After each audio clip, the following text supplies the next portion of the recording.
Hey friends, welcome back to my channel Fundamental Studies, a channel which clears your basic concepts. Okay friends, so now today we'll be starting up with a proper topic, scalp. Okay, so let's begin. Scalp. What is exactly scalp? The soft tissues which cover our cranial vault make up the scalp. Okay. Now, first of all, talking about the extent of the scalp. You see, there are three extents: anteriorly, posteriorly, and on either side. Anteriorly, our scalp extends up to the supraorbital margins. Okay. The supraorbital margins are the margins above the eye sockets. Okay. Posteriorly, the extent of the scalp is up to external occipital protuberance and the superior knuckle line. Friends, I have dealt with the external occipital protuberance and superior knuckle line when I was discussing the norma occipitalis. So, I would want you to go have a watch on the norma occipitalis if you have not yet, so that you could be clear with what is exactly the external occipital protuberance and superior knuckle lines and where are they located. The link of the video I have provided in the description below. Okay. Now on either side, on each side, the scalp extends up to the superior temporal lines. Okay. So this was about the extent and the definition of the scalp. Now we move on to discussing about the layers of the scalp in detail one by one. Okay, so now scalp has 5 layers. Namely, starting from top to bottom, we have skin, connective tissue. Connective tissue is basically superficial fascia only. Aponeurosis, or you call it as Galea aponeurotica, loose areolar tissue, and lastly the pericranium. So we begin with discussing about the skin. First of all, you see the skin of the scalp is quite thick and hairy.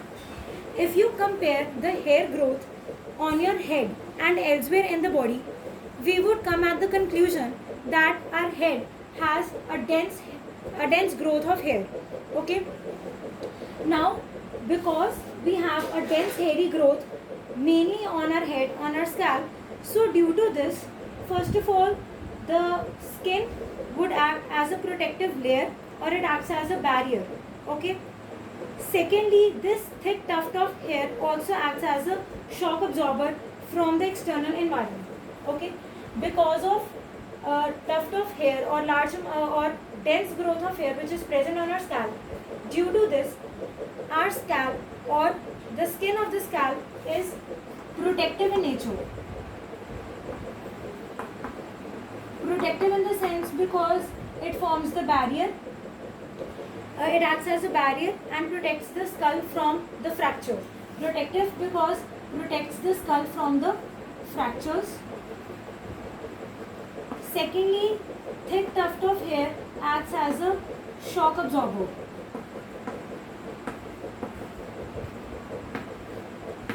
Okay.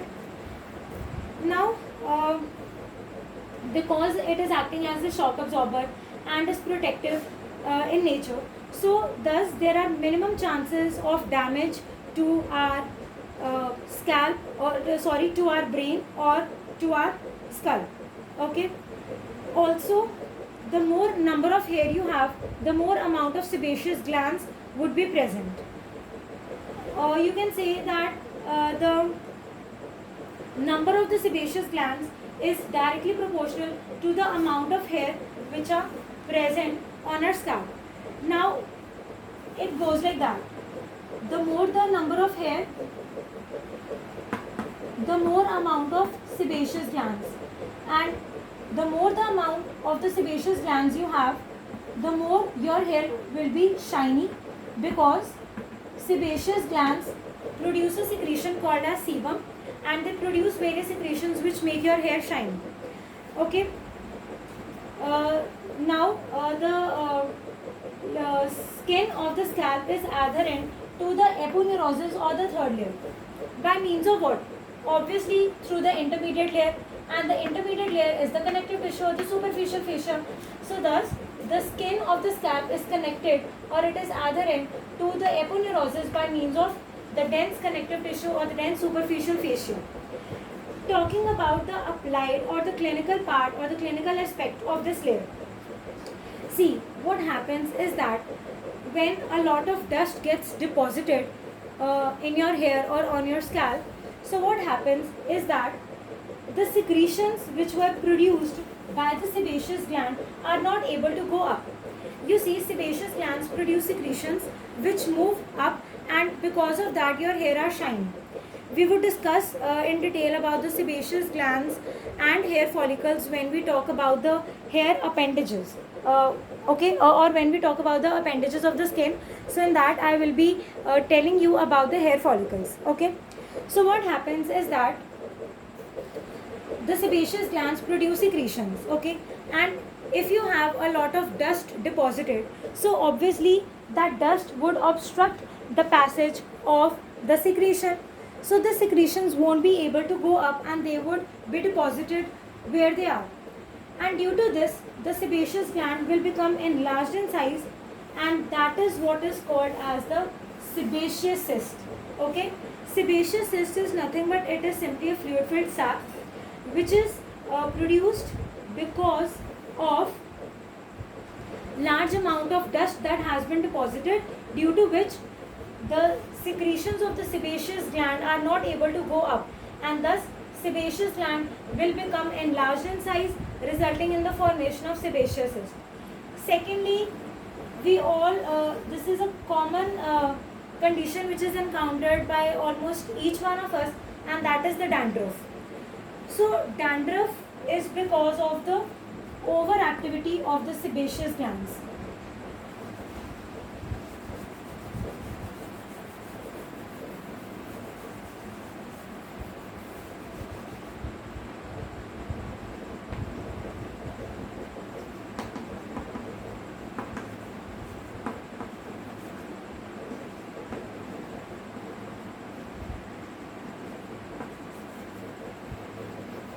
So overactivity of the sebaceous glands results in what is called as dandruff. Okay. So this sums up your first layer of the scalp, that is the skin. Moving on to the next layer, which is the connective tissue or the superficial fascia. Okay. So now coming to the superficial fascia or the connective tissue, which makes up the second layer of the scalp. First of all, this layer is more fibrous and dense at the center as compared to periphery. Okay, like in the center, it would be more dense and fibrous as compared to the periphery. Then, just before this, when we read about the skin, so we read that skin is connected, or it is adherent to the aponeurosis by means of connective tissue. So thus, the function of the superficial fascia is that it binds the skin to the aponeurosis. Okay. Next, it also serves as a medium for the passage of the vessels and nerves to the skin. This superficial fascia is made up of compact bundle of collagen fibers. It is made up of dense connective tissue. Okay. So now talking about it is made up of compact bundle of collagen fibers. So it gives thickness to the skin of the scalp. Okay. Now talking about its applied. Applied of this layer is very, very important.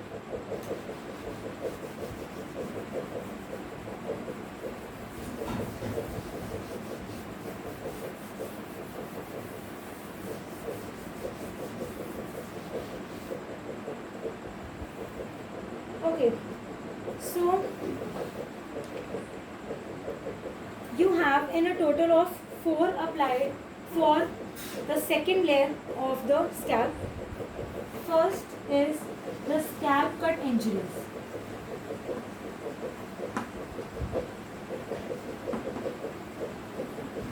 Okay. So now what happens is that whenever there is any blood injury of the scalp, okay, So in that case, a wound is created, but the wound is sharp edged. Okay, like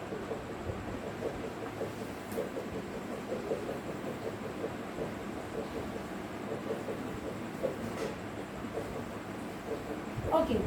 So what I mean to say is that whenever you have any injury of the scalp, so in that case a wound is created, but the wound is sharp edged. The edges of the wound are sharp. The reason being because of dense connective tissue. Now what happens?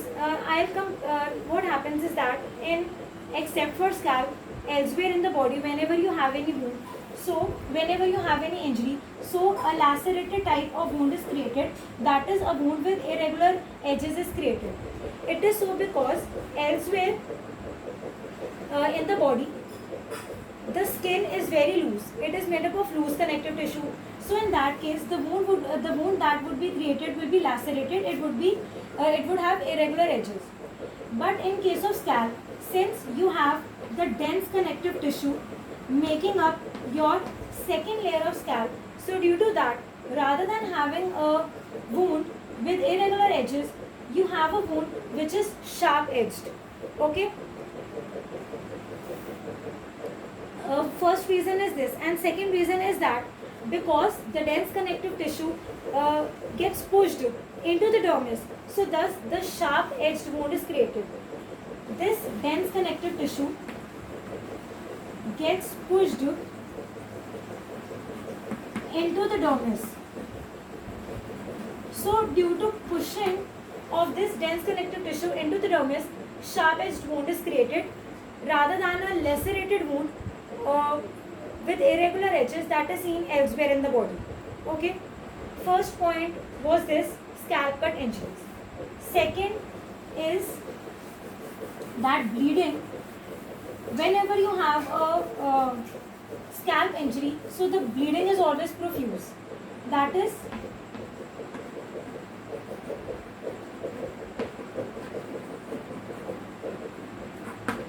okay. So whenever you have any injury of the scalp, so you always have profuse bleeding. That is in large amounts the blood comes out. Okay.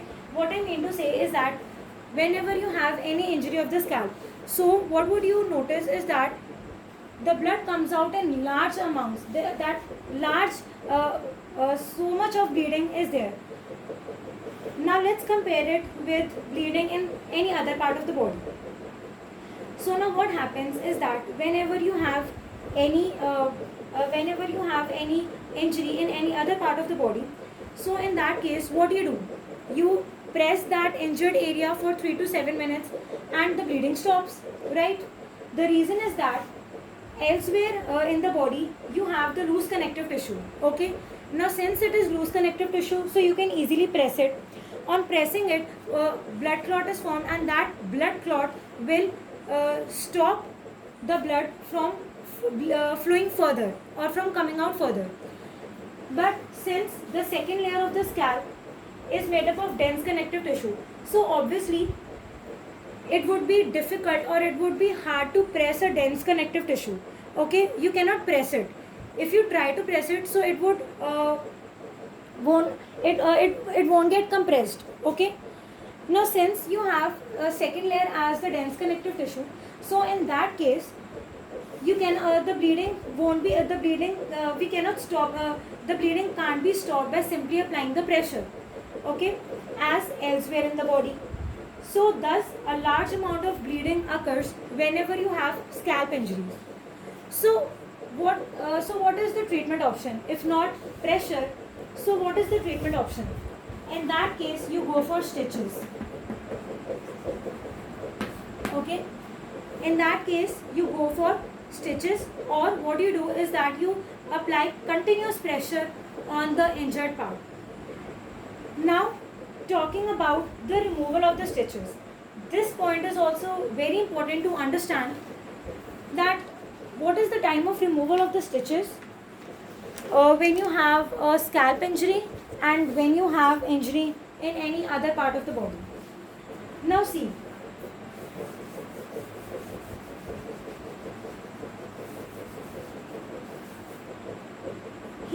the wounds.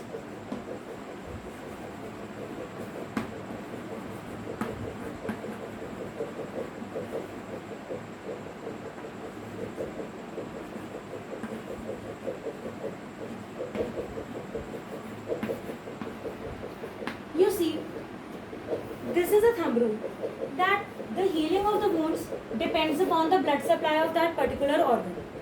What I mean to say is that the organ which is richly supplied with blood, and if in that organ you have any injury, so the rate of healing in case of that particular part with more blood supply would be more as compared to when you have injury in that part with less blood supply. Now you see, scalp and face are the two parts of your body with rich blood supply. Okay, so let's just compare. On one hand you have injury of scalp, and on the other you have injury in any other part of the body. So whenever you have injury on any other part of the body, so the patient is called after 7 to 10 days or after a week for the removal of stitches. While on the other hand, when you have the scalp injuries, so the patient is called within 5 days for the removal of the stitches. The reason is that because the scalp is richly supplied with the blood, so thus healing is quite quick, and thus the patient is called after the 5 days when he or she experiences a scalp injury. On the other hand, when the injury is in any other part of the body, so we call the patient after 7 to 10 days for the removal. It is so because in that part of the body it takes 7 to 10 days for the wound healing. Okay, so this is the concept behind the time of removal of the stitches when you have the scalp injury and injury in any other part of the body. Coming up to the third apply of the dense connective tissue or the superficial fascia of the scalp. Third is the long scalp wounds.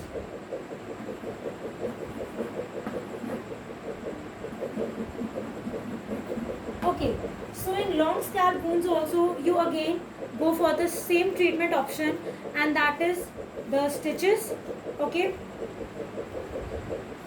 now talking about the last applied of the second layer, and that is the Kefil hematoma.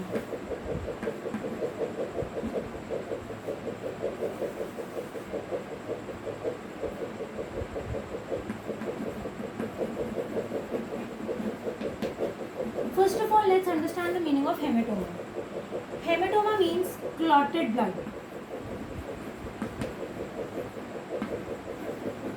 Okay, so now let's understand the concept of Kefil hematoma. You see, whenever you have a blood closed injury of the scalp,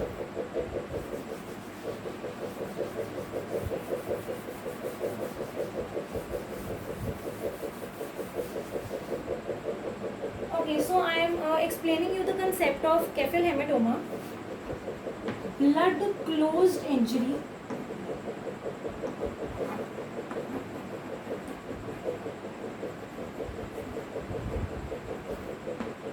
okay, so whenever you have any blood closed injury of scalp, what I mean to say by blood closed injury is that, see, whenever you enter auto rickshaw or whenever you come out of it, so sometimes on some occasion what happens is that your head gets hit with the rod which is present on the which is present in the auto rickshaw. Okay, when you enter auto rickshaw or when you come out of it, so sometimes while entering the auto rickshaw or coming out of it, your head gets struck or your head gets hit with that rod.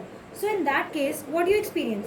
You feel pain, but you cannot see any blood coming out, right? So that is what is referred to as blood closed injury. In that situation, what happens is that the blood on hitting with the rod, your blood vessels do get crushed and bleeding also occurs. Swelling is also there, but in that case the blood remains closed. Okay, means that the blood does not flows out, and it is so because the dense connective tissue layer or the superficial fascia is not pierced in that case.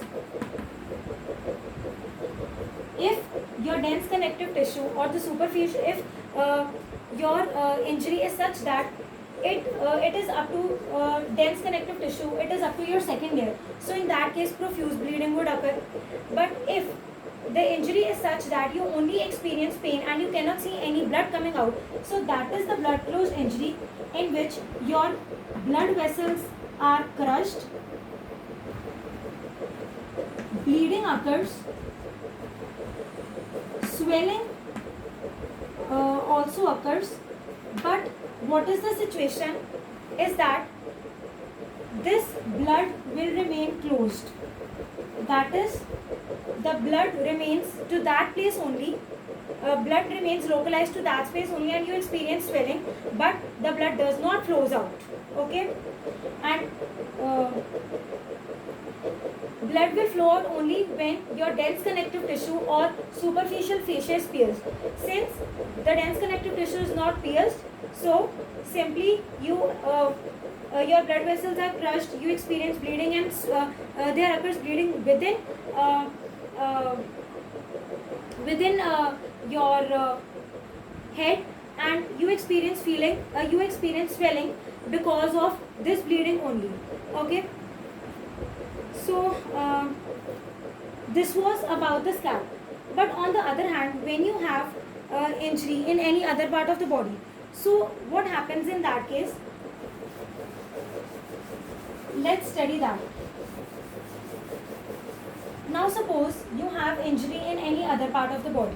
Okay, so as I mentioned that in any other part of the body you have the loose connective tissue. So because of the loose connective tissue, what happens is that your blood doesn't remain localized, rather your blood will spread, and because of spreading of your blood, you can see that affected part would appear you as blue or bluish in color. In normal or layman term, you use the term कि नील पड़ गया है.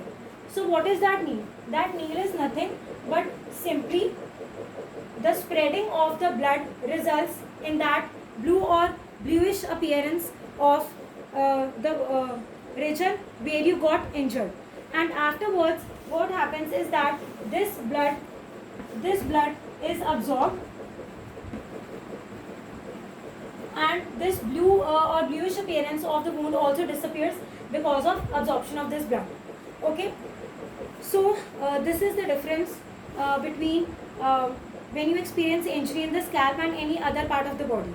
Okay, now moving further to our third layer, that is aponeurosis or Galea aponeurotica.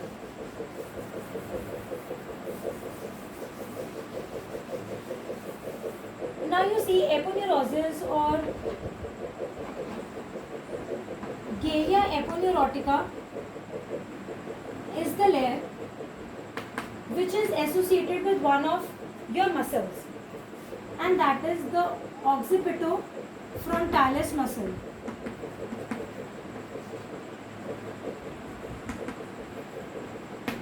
It is not fronto-occipitalis, it is occipitofrontalis muscle. So Galea aponeurotica is that layer of the scalp which is associated with one of your muscles, and that is occipitofrontalis muscle.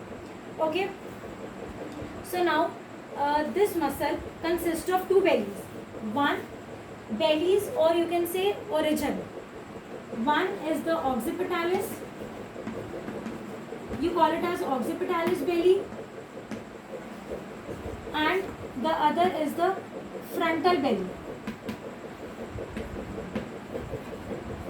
So now let's study the origin, insertion, supply and the action of occipitofrontalis muscle. Okay, so now as I told you that occipitofrontalis muscle is made up of two bellies, occipital belly and frontal belly. So let's just study the origin, insertion and supply and action of both these bellies. Action of both these we would consider the action of the occipitofrontalis muscle as a whole, and we would study the origin, insertion and supply of the occipital belly and the frontal belly. So first of all, the occipital bellies are small and separate. and they receive their origin from the lateral two-thirds of the superior knuckle line. Remember when I was discussing with you all about the norma occipitalis. So in that case, I told you about the superior knuckle line. Okay. So the lateral two-thirds of the superior knuckle line provides the origin to the occipital belly. On the other hand, the frontal belly receives its origin from the skin of the forehead, and afterwards it mingles with OO, that is orbicularis oculi, and CS, that is corrugator supercilii muscle. Orbicularis oculi is a muscle of the face which is present around your mouth, and corrugator supercilii is the muscle which is responsible for lifting of your eyebrows. Okay. Next, talking about the insertion. You see, frontal belly has only one insertion, and that is the dermis of the skin. On the other hand, occipital belly has 4 insertions. First is the external occipital protuberance. Second is the medial 1/3 of the highest knuckle line. See, origin was the lateral 2/3 of the superior knuckle line, but the insertion is medial 1/3 of the highest knuckle line. Okay. Third insertion is at the superior temporal line, and fourth insertion is at the upper border of the zygomatic arch. Okay. Now see, suppose this is your scalp. Okay. Suppose a man is sitting in this way with side such that you can see only the side of his face. Okay. This is your scalp. So the occipital belly starts from the posterior, okay, and it will move toward anteriorly. Okay. Once again, I am explaining you this concept is that imagine that here is a person sitting, and he is sitting in such a way that you can see only his side. Okay. This is his head. Okay. So I am talking about the occipital belly. So occipital belly, or you can say occipitofrontalis muscle, is the muscle which moves from posterior to anterior and not from anterior to posterior. Occipitofrontalis muscle moves from posteriorly, okay, it moves posteriorly towards anteriorly, and anteriorly it will attach to the bridge of the nose at the frontonasal suture. See, we are talking about occipitofrontalis muscle. Okay, the muscle begins from posterior side. It starts from posteriorly, goes anteriorly. Anteriorly, if this is the frontonasal suture, okay, so anteriorly it will attach at the frontonasal suture at the bridge of the nose, and then from here it will become narrower, and that part is called as the procerus. Okay. I'll explain you this through a diagram. Now see, what I mean to say you is that this is a person. Okay. Occipitofrontalis muscle begins posteriorly. The muscle starts posteriorly. Okay. It will move towards anterior side. Okay. The muscle does not start from anteriorly and goes towards posterior side. No. The muscle starts from posterior side. It begins posteriorly and it will move anteriorly. See, the muscle is starting from posterior side. Okay. And it is moving anteriorly. Anteriorly at the bridge of the nose, somewhat over here, you will find the frontonasal suture. At frontonasal suture, it will attach. After attaching at the frontonasal suture, the muscle becomes narrower, and that narrower part is called as the procerus. Okay, and lateral to this, your frontal belly will attach. Okay, so this is the course of the occipitofrontalis muscle. Now, talking about the action of this muscle. Before action, first of all, I'll tell you about the supply. See, one thing which you should remember is that both occipital and frontal belly are supplied by the facial nerve. Okay. First of all, you should remember this, that the occipital belly and the frontal belly are supplied by the facial nerve, which is the 7th cranial nerve. Now the difference lies in the branch which supplies these bellies. Occipital belly is supplied by the posterior auricular branch of the facial nerve, while the frontal belly is supplied by the temporal branch of the facial nerve. Okay. Now, talking about the action of this muscle. What happens is that when this occipitofrontalis muscle contracts, so on contraction, the skin is pulled upwards and you can see some of the lines appearing on the scalp. So that lines which appear are called as the lines of wisdom or the lines of surprise.